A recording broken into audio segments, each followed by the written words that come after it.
Hi friends, ఈరోజు మన special కద్దు కా ఖీర్ ఎలా చేద్దామో చూద్దాం రండి.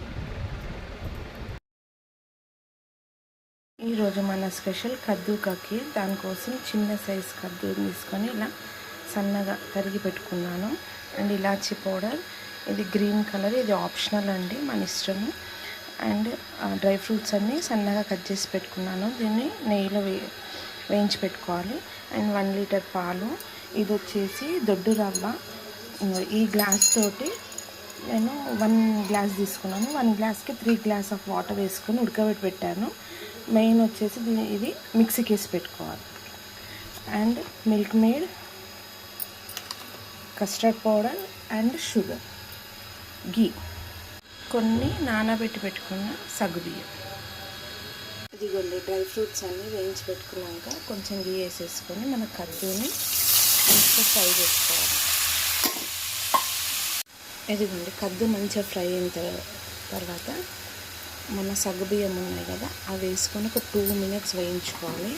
వేయించుకున్న తర్వాత మన దొడ్డు రవ్వది పేస్ట్ వేసి కూడా 2 మినిట్స్ వేయించిన తర్వాత మిల్క్, షుగర్ అని యాడ్ చేసుకోవాలి. నెక్స్ట్ ఇది ఇలా మంచిగా ఫ్రై అయిన తర్వాత మనకు కావాల్సినంత షుగర్ ఒక 1 కప్ వరకు వేసుకుంటున్నాను. ఇది స్వీట్ అనేది మీ ఇష్టం అండి, ఎంత కావాలంత. నెక్స్ట్ మిల్క్,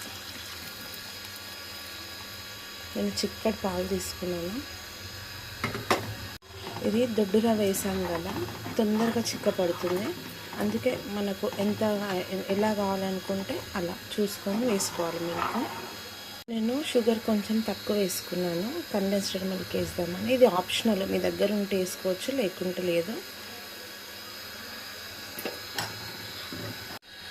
ఇది మంచిగా ఉడికేసి ఒక పొంగు వచ్చినప్పుడు మన షుగర్ ఒకసారి చెక్ చేసుకోవాలి. ఇంకా కొంచెం పడేది ఉంటే షుగర్ వేసుకోవచ్చు. నెక్స్ట్ మిల్క్లో 1 టేబుల్ స్పూన్ కస్టర్డ్ పౌడర్ వేసేసి కలిపి పెట్టుకున్నాను. ఇది లాస్ట్లో దించే ముందు వేసుకుందాము.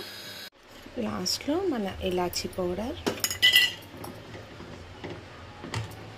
అండ్ కొంచెం గ్రీన్ కలర్ వేస్తేనే కద్దు కా ఖీర్ కొంచెం కలర్ వచ్చి యమ్మీగా అనిపిస్తుంది.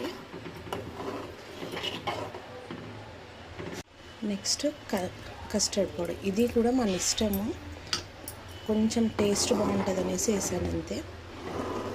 నెక్స్ట్ ఫైనల్ టచ్ మన డ్రై ఫ్రూట్స్. అంతే అండి, చాలా సింపుల్. కొందరేమో